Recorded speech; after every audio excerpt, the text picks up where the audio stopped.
Hello children, we are reading chapter 3 of Geography, Our Changing Earth. In previous video we have read about earthquake and volcano.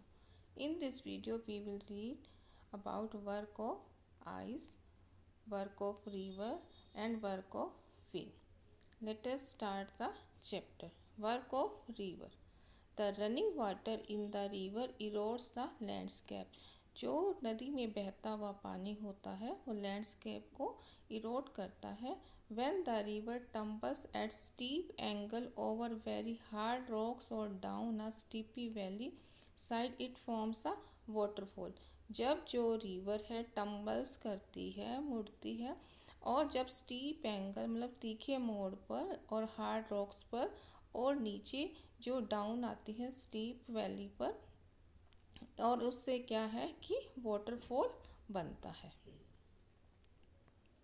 As the river enters the plain, जब river plains में enter करती है, it twists ये मुड़ती है, and turns forming large bend known as meanders, और जब ये बड़े जो बैंड्स लेती है और उसे मेंडर्स कहते हैं. Due to continuous erosion and deposition along the side of the meander, the ends of the meander loop come closer and closer.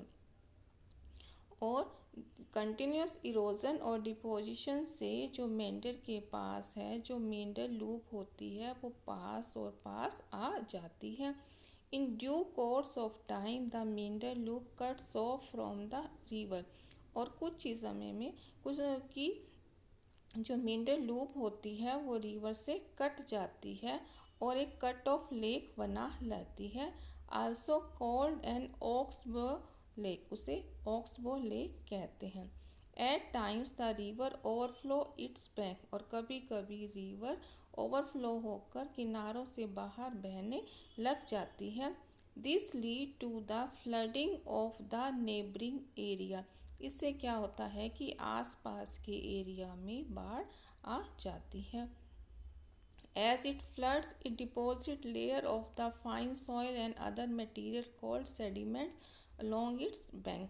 और इससे क्या होता है कि जो ये डिपॉजिट जैसे ही बाढ़ आती है और ये फाइन सॉइल को की डिपॉजिट लेयर्स को डिपॉजिट कर देती है और इसके किनारों पर. This lead to the formation of a flat fertile flood plain, और इससे क्या होता है कि इससे फ्लैट फर्टाइल प्लेन बन जाता है.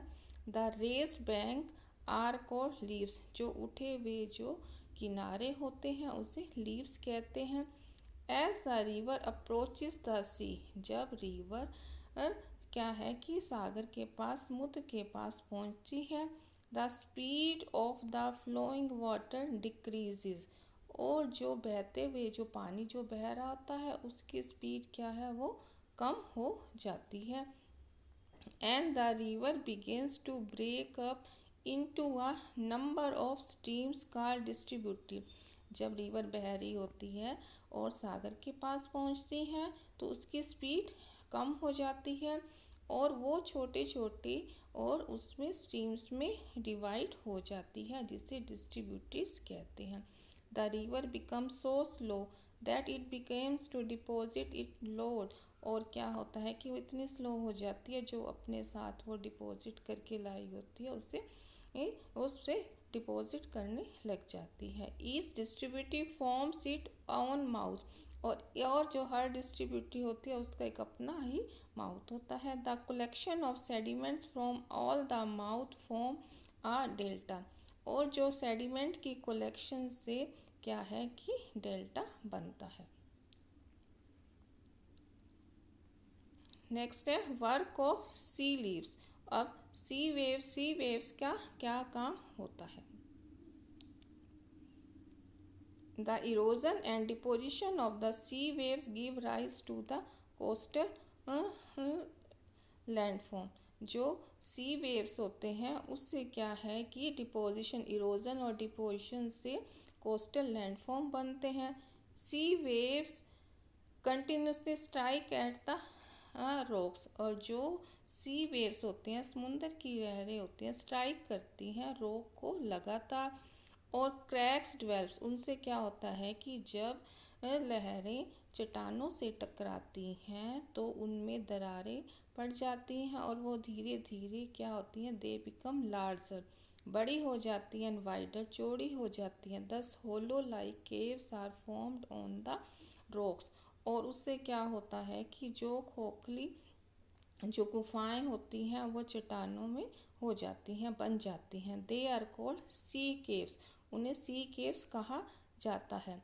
As these cavity become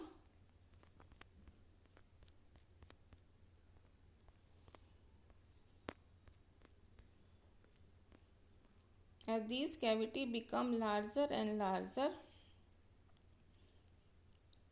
bigger, and only the roof of the cave remain, thus forming sea arches। और इससे क्या होता है कि इन कैविटी जब वो बड़ी हो जाती हैं, केवल उनमें केवल छत ही बचती है। दस फॉर्मिंग सी आर्चिस, और इनसे क्या बनती हैं, sea arches. Further erosion break the roof, और ज़्यादा इरोजन होने से क्या होता है कि जो छत भी टूट जाती है। ओनली वॉल्स आर लेफ्ट, और केवल क्या है कि दीवारें ही बचती हैं। These wall likes features are called stacks, और इन्हें स्टैक्स कहते हैं। The steep rock coast rising almost vertically, जो तीखे जो रॉकी कोस्ट हैं और जो vertically above sea water is called sea cliff, और जो यहाँ पर खड़े होते हैं, जो मिलते हैं, राइज होते हैं, उन्हें सी क्लिफ कहते हैं। These sea waves deposit sediment along the shore forming beaches, और ये सी वेव्स जो समुंदर की लहरें हैं डिपॉजिट करती हैं सेडिमेंट्स को, और उनसे क्या है कि बीचेस बनती हैं। These are the sea caves and these are the this is the sea arch and this is the stack। Next है वर्क ऑफ आइस। आइस का वर्क क्या है। Glacier are rivers of ice, जो glacier है वो क्या है, ice की रिवर है। Which to erode the landscape by bulldozing soil and stone to expose the solid rock below. और ग्लेशियर क्या है, जो इरोड करते हैं लैंडस्केप को, कैसे, सॉइल मिट्टी को हटाकर और पत्थरों को और सॉलिड रॉक्स को उसके नीचे। Glacier carve out deep hollow there, और ग्लेशियर वहाँ पर डीप गहरे खोखले जो को वहाँ पर एक काव छेद भी करते हैं। एज द आइस मेल्ट, जैसे ही बर्फ़ पिघलती है, they get filled up with water, और वो पानी से भर जाते हैं। And become beautiful lake in the mountain, और जो पहाड़ों में, पर्वतों में एक सुंदर क्या है, वहाँ पर लेक, झील बन जाती है। The material carried by the glacier such as rocks, big and small, sand and silt gets deposit, और जो मटेरियल वहाँ पर ग्लेशियर से लाया जाता है, बड़ी और छोटी रॉक से, एंड स्टिल्ट वहाँ पर डिपॉजिट हो जाता है। These deposit form glacier moraines, और इसे ग्लेशियर मोरेन्स कहा जाता है कि जहाँ पर ग्लेशियर जो वहाँ पर डिपोजिशन होती है, this is called glacier moraines. Next is work of wind. अब विंड क्या काम करती है। Have you ever visited a desert, क्या आपने कभी है किसी डेजर्ट में, रेगिस्तान को विजिट किया है। Try to collect some picture of sand dune, और कुछ सैंड ड्यून्स की पिक्चर कलेक्ट करो। An active agent of erosion and deposition in the desert is wind, और डेजर्ट में जो सबसे ज़्यादा एक्टिव एजेंट है इरोजन और डिपोजिशन का, वो क्या है, हवा। In desert you can see rock in the shape of mushroom, आप जो डेजर्ट में हैं और जो रॉक्स हैं वो आप मशरूम की शेप में ऐसे देख सकते हो। कॉमनली कॉल्ड मशरूम रॉक्स, उसे क्या कहते हैं, मशरूम रॉक्स कहते हैं। Winds Erode the lower section of the rock more than the upper part, और जो विंड है कि वो लोअर सेक्शन को ज़्यादा इरोड करती है इसके अपर सेक्शन की बजाय। Therefore such rocks have narrow base, इसीलिए उनका जो बेस होता है वो नैरो होता है, तंग होता है। एंड वाइडर टॉप, और ऊपर का हिस्सा चौड़ा होता है। व्हेन द विंड ब्लोज, और जब हवा चलती है it lifts and transport sand from one place to another, और ये क्या करती है, लिफ्ट करती है सैंड को और from one place to another, एक जगह से दूसरी जगह। When it stop blowing the sand falls and get deposit in low hill like structure, और जब यहाँ पर ये रुक जाती है सैंड और वो एक जगह हिल लाइक स्ट्रक्चर बना लेती है। These are called sand dunes, इसे सैंड ड्यून्स कहा जाता है। When the grains of sands are very fine and light, जब ग्रेन्स जो सैंड के ग्रेन्यूल्स होते हैं ग्रेन्स, और जब वो बहुत फाइन और हल्के होते हैं, the wind can carry it over very long distances, और उसे जो हवा है काफ़ी दूर तक ले जाती है। When such sand is deposit in large area, और ये एक बड़े एरिया में डिपॉजिट हो जाती है, कलेक्ट हो जाती है, it is called loss. And large deposit of लॉइस is found in China, और जो ये लार्ज डिपॉजिट इसका चाइना में मिलता है। Okay children, now the chapter is completed. Thank you.